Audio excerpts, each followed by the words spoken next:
Hi hello friends, എല്ലാ കൂട്ടുകാർക്കും നമ്മുടെ നാളത്തെ പ്രൊമോ റിവ്യൂയിലേക്ക് സ്വാഗതം. അങ്ങനെ അശ്വിൻ നോക്കുമ്പോഴേക്കും ശ്രുതിയുടെ സൗണ്ട് കേൾക്കുന്നുണ്ട്.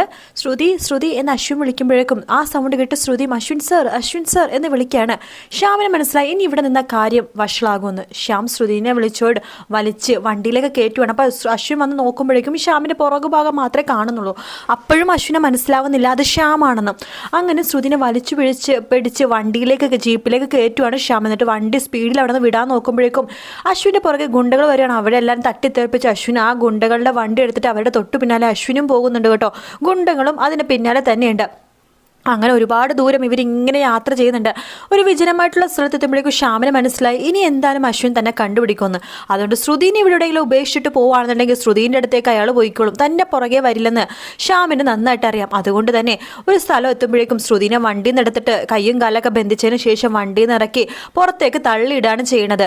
അതായത് അശ്വിൻ ഭയങ്കര സ്പീഡിലാണ് വണ്ടി ഓടിക്കണേട്ടോ. അപ്പോൾ ശ്രുതിനെ ഇങ്ങനെ തള്ളിയിടുമ്പോഴേക്കും ആ വണ്ടി വന്ന് ഇടിക്കണമെങ്കിൽ ചാവണമെങ്കിൽ ചാവട്ടെ എന്ന രീതിയിലാണ് ശ്യാം പിടിച്ചിട്ട് പുറത്തേക്ക് ഇടുന്നത് കേട്ടോ. അങ്ങനെ അശ്വിൻ സ്പീഡിൽ ഇങ്ങനെ വരുമ്പോഴേക്കും ആദ്യം ആ ശ്രുതിനെ കാണുന്നില്ല. പിന്നെ ആ കറക്റ്റ് സ്ഥലത്ത് എത്തുമ്പോഴേക്കും ശ്രുതിനെ ഇങ്ങനെ കാണുന്നുണ്ട്. അശ്വിൻ പെടുന്ന വണ്ടി ബ്രേക്ക് ഇങ്ങനെ പിടിക്കുമ്പോഴേക്കും ഗുണ്ടകളും അവിടേക്ക് എത്തുന്നുണ്ട്. ശേഷം ഗുണ്ടകളൊക്കെ അശ്വിനെ ഉപദ്രവിക്കുകയാണ്. ശ്രുതിനെ പിടിച്ച് മാറ്റുന്നുണ്ട് അവിടെ നിന്ന്.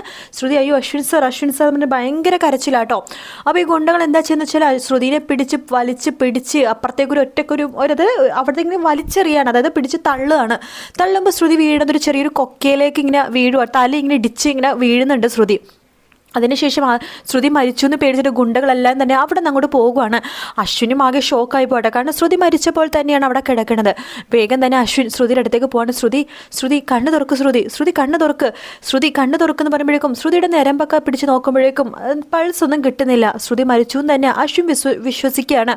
ശ്രുതി നീ ഇല്ലാതെ എനിക്ക് ജീവിക്കാൻ പറ്റില്ല ശ്രുതി ഞാൻ നിനക്ക് വേണ്ടിയാണ് ശ്രുതി ജീവിക്കുന്നത്. ശ്രുതി ഒന്ന് കണ്ണ് തുറക്ക് ശ്രുതി, ഞാൻ വിളിക്കണം നീ കേൾക്കുന്നില്ലേ?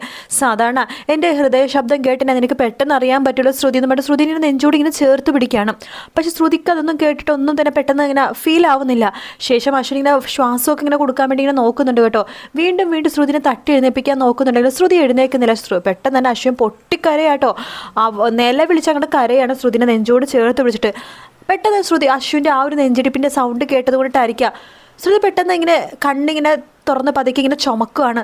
അശ്വിനെ ഭയങ്കര സന്തോഷമാവാട്ടോ. അശ്വിൻ അപ്പം തന്നെ ശ്രുതിനെ ഇങ്ങനെ കെട്ടിപ്പിടിച്ച് അവർ രണ്ടുപേരും പിന്നെ പതുക്കെ പരസ്പരം ഇങ്ങനെ താങ്ങി പിടിച്ച് വണ്ടിയിലേക്ക് കയറുവാണ് തിരിച്ച് അശ്വിൻ്റെ വീട്ടിലേക്ക് വരാനായിട്ട്. അതേസമയം ശ്യാം ആണെന്നുണ്ടെങ്കിൽ വീട്ടിലേക്ക് എത്തുന്നുണ്ട്. അയ്യോ അഞ്ജലി മോളെ, രാജകുമാരി ചേട്ടനൊട്ടും വയ്യടി, ചേട്ടന് മരത്തിലിടിച്ചിടി വണ്ടി എന്നൊക്കെ പറഞ്ഞിട്ട് വരിക കേട്ടോ.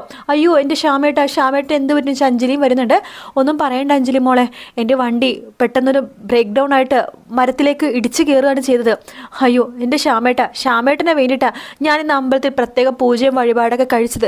എന്നിട്ട് എൻ്റെ ശ്യാമേട്ടന് ഈ അവസ്ഥ വന്നല്ലോ എന്ന് പറഞ്ഞിട്ട് ഇങ്ങനെ കരയാണ് അഞ്ജലി. ആ സമയത്ത് ശ്യാം പറയുന്നുണ്ട്, എൻ്റെ അഞ്ജലി മോളെ, നീ അമ്പലത്തിൽ വഴിപാടും അതുപോലെ തന്നെ എനിക്ക് വേണ്ടി പ്രാർത്ഥിച്ചുകൊണ്ട് ഇത്രയൊക്കെ സംഭവിച്ചുള്ളൂ, അല്ലെങ്കിൽ ചിലപ്പോൾ ഞാൻ തന്നെ തട്ടിപ്പോകുമായിരുന്നു. ശ്യാമേട്ട അങ്ങനെയൊന്നും പറയില്ല ശ്യാമേട്ട എന്ന് പറഞ്ഞിട്ട് അഞ്ജലി ഇങ്ങനെ കരയാണ്. എന്നിട്ട് പ്രീതി ആ ഫസ്റ്റ് എയ്ഡ് ബോക്സ് എടുത്തുകൊണ്ട് വരുന്നു പറയാണ്. പ്രീതി അതിന് ഫസ്റ്റ് എയ്ഡ് ബോക്സ് ഒക്കെ എടുത്തുകൊണ്ട് വരുന്നുണ്ട്. അങ്ങനെ അഞ്ജലിയുടെ കയ്യിലേക്ക് കൊടുക്കുകയാണ്. അഞ്ജലി ആണെങ്കിൽ ആ ഫസ്റ്റ് എയ്ഡ് ബോക്സ് ഒക്കെ തുറന്നിട്ട് ശ്യാമിൻ്റെ മരുന്നൊക്കെ വെച്ച് കൊടുക്കുന്നുണ്ട് കേട്ടോ. എന്നാലും എൻ്റെ ശ്യാമേട്ട് ഇത്രയും വലിയ അപകടം ശ്യാമേട്ടനെ പറ്റിയല്ലോ. എന്ത് പറയാനാ മോളെ, പെട്ടെന്നൊന്ന് കണ്ണടഞ്ഞു പോയി, ഒന്ന് മയങ്ങിപ്പോയി. ആ സമയത്താണ് വണ്ടി പോയിട്ട് ഇടിച്ചതെന്ന് പറയണം. ഭാഗ്യം മരത്തിലല്ലേ പോയി ഇടിച്ചുള്ളൂ, വല്ല വണ്ടിയിലൊക്കെ പോയി ഇടിച്ചിട്ടുണ്ടെങ്കിൽ ആകെ പോയാനേ. ശ്യാമേട്ട ഇനി അങ്ങനെ പറഞ്ഞുകൊണ്ടിരിക്കില്ലേ, എനിക്ക് വിഷമവും എന്ന് അഞ്ജലി പറയുന്നുണ്ട്. അങ്ങനെ അവരിങ്ങനെ സംസാരിച്ചുകൊണ്ടിരിക്കെ തന്നെ ശ്രുതി അങ്ങോട്ടേക്ക് വരും കേട്ടോ. ശ്രുതി വരുമ്പോഴേക്കും നമ്മുടെ പ്രീതി ഓടി ശ്രുതിയുടെ അടുത്തേക്ക് പോവാണ്. ശ്രുതി നിനക്ക് എന്ത് പറ്റി? ശ്രുതി മേത്തൊക്കെ ആകെ ചെളിയാണല്ലോ. ശ്രുതി നിനക്ക് എന്ത് പറ്റി? നീ എവിടുന്നാണ് വരുന്നത്? നിനക്ക് എന്താ സംഭവിച്ചത് എന്നൊക്കെ വെച്ചിട്ട് ശ്രുതിനെ കുലുക്കുന്നുണ്ടെങ്കിൽ ശ്രുതി ഒന്നും മിണ്ടുന്നില്ല. ശ്രുതി ശ്യാമന്റെ മുഖത്തേക്ക് സൂക്ഷിച്ച് ഇങ്ങനെ നോക്കട്ടെ ദേഷ്യത്തോടു കൂടി തന്നെ. ശ്യാം തല കുമ്പിട്ട് അങ്ങനെ നിൽക്കണം. അപ്പോൾ ശ്രുതി ഇങ്ങനെ ശ്യാമനെ ദേഷ്യത്തോടെ നോക്കുമ്പോൾ അഞ്ജലി മനോരമയൊക്കെ ശ്രുതിനെ ശ്രദ്ധിക്കുന്നുണ്ട് കേട്ടോ. ശ്രുതി എടുത്ത് വീണ്ടും പ്രീതി ചോദിക്കുകയാണ്, ശ്രുതി എന്ത് പറ്റി ശ്രുതി? നീ എവിടെയാ പോയത്? നീ എന്താ വെച്ചാൽ കാര്യം പറ ശ്രുതി എന്നിങ്ങനെ പറയുമ്പോഴേക്കും ശ്രുതി പെട്ടെന്ന് പുറകിലേക്ക് ഇങ്ങനെ നോക്കുകയാണ്. പുറകിലേക്ക് നോക്കുമ്പോൾ എല്ലാവരും ഞെട്ടിച്ചുകൊണ്ട് അശ്വിൻ ഇങ്ങനെ വരും കേട്ടോ. അശ്വിനെ കാണുമ്പോൾ അഞ്ജലിക്ക് ഭയങ്കര സന്തോഷമാണ്. കുഞ്ഞ എന്ന് പറഞ്ഞിട്ട് വേഗം തന്നെ അഞ്ജലി വേഗം അശ്വിൻ്റെ അടുത്തേക്ക് പോയി കെട്ടിപ്പിടിക്കുന്നുണ്ട്. നീ എവിടെയായിരുന്നു നിന്റെ എന്ത് ഇത്? നിനക്ക് എന്താ സംഭവിച്ചതെന്ന് ചോദിക്കുമ്പോഴേക്കും ശ്രുതി പറയുന്നുണ്ട്, അത് ഒന്നും സംഭവിച്ചില്ല ചേച്ചി എന്നിങ്ങനെ പറയാണ്. പെട്ടെന്ന് മനോരമ പറയുന്നുണ്ട്, ഇനി ആരും ഒന്നും മറച്ചു വെക്കേണ്ട, സത്യങ്ങളൊക്കെ ഇനിയിപ്പോൾ എന്തായാലും കുഞ്ഞൻ വന്നല്ലോ, ഇനി ഗുണ്ടകൾ ആരും കുഞ്ഞിനെ ഉപദ്രവിക്കാൻ പോകണമെന്നില്ല. ഗുണ്ടകളോ? ആൻറ്റി എന്തൊക്കെയാണ് പറഞ്ഞത്? എൻ്റെ കുഞ്ഞിനെ ഗുണ്ടകൾ ആക്രമിച്ചെന്നോ? എൻ്റെ ബേബി കഴിഞ്ഞ 7 ദിവസമായിട്ട് ഗുണ്ടകളുടെ പിടിയിലായിരുന്നു നമ്മുടെ കുഞ്ഞൻ എന്ന് പറയാണ്.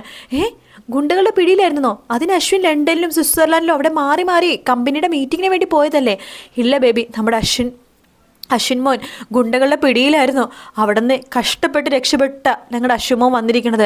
സത്യമാണോ ആൻറ്റി പറയണത്? അതെ, അശ്വിൻ്റെ കോലം കണ്ട് അതിനൊക്കെ മനസ്സിലാവുന്നില്ല ബേബി എന്നും അഞ്ജലി എടുത്ത് ചോദിക്കുകയാണ് മനോരമ. ശരിയാ, ഇതിൻ്റെ പിന്നിൽ ആരാ? സത്യം പറ, ആരാ? ശ്രുതി, നിനക്കറിയാവോ ഇതിൻ്റെ പിന്നിൽ ആരാണെന്ന്? അപ്പോഴേക്കും ശ്രുതി ശ്യാമിനെ നോക്കുകയാണ്. ശ്യാം ഒന്നും തന്നെ മിണ്ടാതെ അവിടെ തന്നെ നിൽക്കുകയാണ്. ശേഷം ശ്രുതി പറയുന്നുണ്ട്, ചേച്ചി ഇനി ഞാൻ ഒന്നും ഒളിച്ചു വെക്കുന്നില്ല. ചേച്ചി ഇപ്പോൾ എത്ര സത്യങ്ങൾ അറിഞ്ഞ സ്ഥിതിക്ക് ബാക്കി സത്യങ്ങളും കൂടി ചേച്ചി അറിയാനുള്ള സമയമായി. ശ്രുതി, നീ കാര്യം എന്താന്ന് പറ. നീ ഇങ്ങനെ എവിടെയും തൊടാതെ പറഞ്ഞാൽ എനിക്കിങ്ങനെ മനസ്സിലാവും എന്ന് ചോദിക്കുമ്പോഴേക്കും ശ്രുതി പറയുന്നുണ്ട്. അതിന് മുമ്പ് അശ്വിനോട് ഇങ്ങനെ വാതിലിൽ, അതായത് ശ്രുതിയും അശ്വിൻ ഈ വീട്ടിലേക്ക് കയറുന്ന മുമ്പ് തന്നെ അശ്വിൻ്റെ അടുത്ത് ശ്രുതി പറയുന്നുണ്ട് ശ്യാമാണ് ഇതിൻ്റെ പിന്നിൽ എന്ന് പറയുമ്പോൾ അശ്വിൻ ചോദിക്കുന്നുണ്ട്, ശ്യാമാധവാണോ ഇതിൻ്റെ പിന്നിൽ? അതെ. നിൻ്റെ കയ്യിൽ തെളിവുണ്ടോ? ഞാനിതൊട്ട് അയാൾ അവിടെ വെച്ച് കണ്ടിട്ടില്ല എന്നിങ്ങനെ പറയുമ്പോൾ സാറ് കണ്ടിട്ടില്ല, അതാണ് അയാളുടെ ബുദ്ധി. പക്ഷെ അയാൾ തന്നെ ഇതിൻ്റെ പിന്നിൽ. നിൻ്റെ തെളിവുണ്ടോ എന്ന് ചോദിക്കുമ്പോൾ തെളിവുണ്ട് എന്ന് പറഞ്ഞിട്ടാണ് ഇവരുടെ അകത്തേക്ക് കയറുന്നത് കേട്ടോ. അങ്ങനെ അഞ്ജലി ചോദിക്കുന്നുണ്ട്, എന്താ ശ്രുതി, എന്താ സംഭവിച്ചത്? കുഞ്ഞിന് എന്താ സംഭവിച്ചത്? നീ ഒന്ന് പറ ശ്രുതി എന്ന് പറയുമ്പോൾ ശ്രുതി പറയാണ്, ഗുണ്ടകൾ തട്ടിക്കൊണ്ട് പോയതാണ്. അശ്വിൻ സാറിൻ്റെ എല്ലാ സ്വത്തുക്കളും തട്ടിയെടുക്കാൻ വേണ്ടി ഒരു ഗുണ്ട തട്ടിക്കൊണ്ടു പോയതാണ്. ഗുണ്ടയോ? അതാരാ ആ ഗുണ്ട? അത് നമ്മുടെ കൂട്ടത്തിൽ തന്നെയുണ്ട് അയാൾ എന്ന് പറയാണ്. നമ്മുടെ കൂട്ടത്തിലോ? അതെ, നമ്മുടെ കൂട്ടത്തിൽ തന്നെയുണ്ട് അശ്വിൻ സാറിനെ തട്ടിക്കൊണ്ടുപോയ അയാൾ എന്ന് പറഞ്ഞിട്ട് ശ്രുതി ശ്യാമിനെ നോക്കാണ്. ശ്യാം പെട്ടെന്ന് തന്നെ, ശ്രുതി നീ എന്തൊക്കെയാ പറഞ്ഞത്? അളിയനെ തട്ടിക്കൊണ്ടു പോയെന്നോ? നീ എന്തൊക്കെയാ പറഞ്ഞത്? ഇതൊന്നും വിശ്വസിക്കാൻ പറ്റുന്നില്ലല്ലോ എന്ന് പറയുമ്പോൾ അതെ ശ്യാമാധവ്, നിങ്ങൾ തന്നെയാണ് അശ്വിൻ സാറെ തട്ടിക്കൊണ്ടു പോയത്. നിനക്കെന്താ വട്ടാണോ ശ്രുതി? നീ എന്തൊക്കെയാ പറഞ്ഞത്? ഞാൻ അളിയനെ തട്ടിക്കൊണ്ട് പോയെന്നോ? എൻ്റെ അഞ്ജലി മോളെ, അവൾ എന്തൊക്കെയാ പറഞ്ഞത്? അവൾക്ക് പ്രാന്തായോ അഞ്ജലി മോളെ എന്ന് ചോദിക്കുമ്പോൾ ശ്രുതി, നീ ആരെക്കുറിച്ച് എന്താ പറഞ്ഞത്? നിനക്കറിയാവോ എന്ന് അഞ്ജലി ചോദിക്കുമ്പോൾ ചേച്ചി ഞാൻ എല്ലാം അറിഞ്ഞും എല്ലാം മനസ്സിലാക്കിയിട്ട് തന്നെയാണ് ഞാൻ ഇങ്ങനെയൊക്കെ പറയണത്. അളിയ, ഇവൾ പറഞ്ഞത് കേട്ടില്ലേ? അളിയൻ്റെ ഭാര്യ പറഞ്ഞത് കേട്ടില്ലേ? ഞാനാണ് അളിയനെ തട്ടിക്കൊണ്ട് പോയെന്ന്. അളിയനെ ഗുണ്ടകൾ തട്ടിക്കൊണ്ടുപോയത് ശരിയാണ്. കാരണം അളിയൻ്റെ കോലം കണ്ടാൽ അറിയാം അളിയനെ എവിടെയോ ഗുണ്ടകൾ തട്ടിക്കൊണ്ടു പോയിട്ടുണ്ടെന്ന്. പക്ഷെ തട്ടിക്കൊണ്ടുപോയ ഗുണ്ടകളെ കണ്ട അളിയനെ അറിയാൻ പറ്റുമായിരിക്കുമല്ലോ. ആ ഗുണ്ടകളുടെ കൂട്ടത്തിൽ എപ്പോഴെങ്കിലും അളിയൻ എന്നെ കണ്ടിട്ടുണ്ടോ? എൻ്റെ ഈ മുഖം കണ്ടിട്ടുണ്ടോ? പറ അളിയ എന്ന് പറയുമ്പോൾ അശ്വിൻ അതിൻ്റെ മറുപടി ഒന്നും പറയുന്നില്ല. ശ്രുതി കുറേ വാദിക്കുന്നുണ്ട്, ഇല്ല അശ്വിൻ സാർ തട്ടിക്കൊണ്ടുപോയത് അല്ല ശ്യാം തന്നെയാണ്. അപ്പം എനിക്കേം പറയേണ്ട പ്രീതി എല്ലാവരും മാറി മാറി പറയുന്നുണ്ടെങ്കിലും അഞ്ജലി അതൊന്നും തന്നെ വിശ്വസിക്കുന്നില്ല.